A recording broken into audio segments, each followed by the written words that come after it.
To compute eigenvalues, we're going to need the concept of something called a complex number. If I want to solve the algebra equation x squared plus 1, you're going to end up with the square root of a -1 here. Well, that's not defined, so therefore this has no answers. Why don't we just define this? Let's invent a new number system, and we'll define the imaginary unit I is equal to the square root of -1. If we invent this imaginary unit, we can then have what's called a complex number. Complex number we're generally going to write as a z. It's going to be in the form a plus ib. A is going to be what's called the real part of the complex number, and b will be the imaginary part. It's multiplied with an I. So we'll write the real part of z is equal to a, and then b will be the imaginary part of z.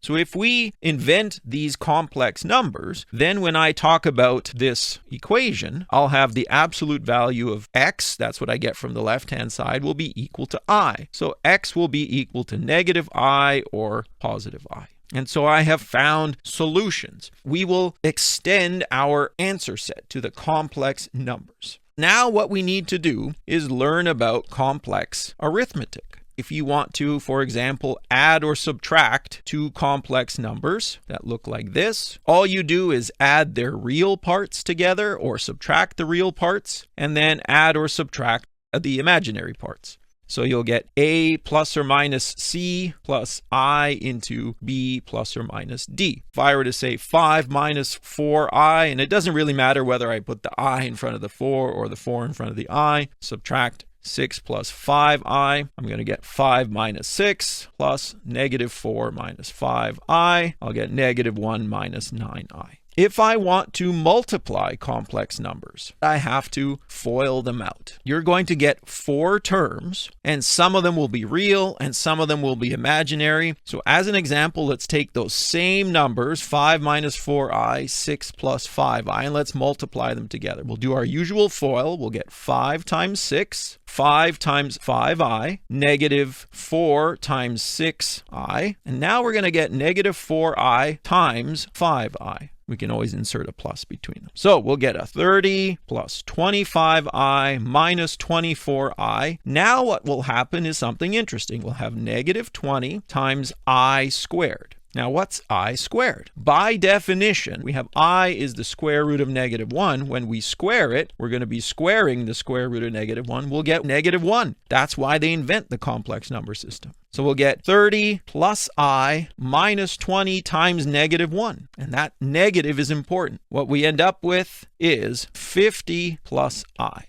Now, when it comes to division, you're going to be taking something that looks like this, and your goal is to turn it into something that looks like this. You don't want any I's on the bottom. To get you to that form, you're going to need something called a complex conjugate. Here's something I want you to note. If you take a complex number, a plus bi, and then you multiply it by another number, a, but this time you switch the sign of the imaginary part. Here's something nice that happens. A squared minus abi plus abi minus b squared times I squared. The imaginary parts go away. This is going to be a -1, and you'll be left with a squared plus b squared. So we are going to define z with a bar on the top as the complex conjugate of a number. And if z is a plus bi, then z with the bar on it is a minus bi. All you do is switch the sign of the imaginary part. Complex conjugates are the key to be able to perform division. So if I were to take 5 minus 4i divided by 6 plus 5i,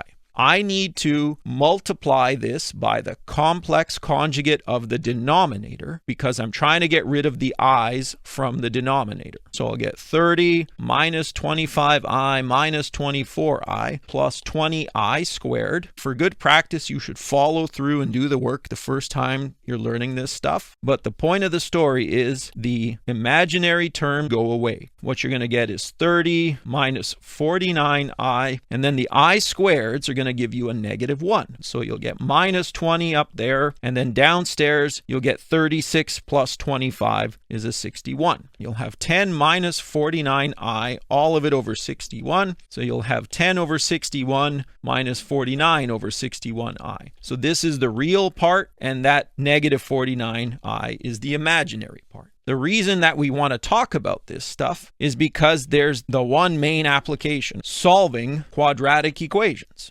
This example that I gave you earlier was an example of a quadratic equation. We found that the two solutions were I and negative I. So if you wanted to, you could actually factor this equation as x plus I, x minus I is 0. You could use your quadratic formula and also apply complex numbers. Everybody should have memorized a quadratic formula at some point in their lives. Negative b plus or minus the square root of b squared minus 4ac all over 2a. Up to this point in your lives, you've probably stopped when you reached something like this because you say, oh, there's a negative under the root. I cannot proceed any further. Well, no longer, folks. Now we have complex numbers. So when I see negative 12 underneath, this is like negative 1 times 12, all under a root. I'm going to write this as negative 1 times root 12. That's an I. Underneath the root 12 is a 4 times a 3. So this is going to be 2 root 3. So we'll get a negative 2 plus or minus I into 2 root 3 all over 2. So you end up getting two answers. X is negative 1 plus root 3I, and x is negative 1 minus root 3I.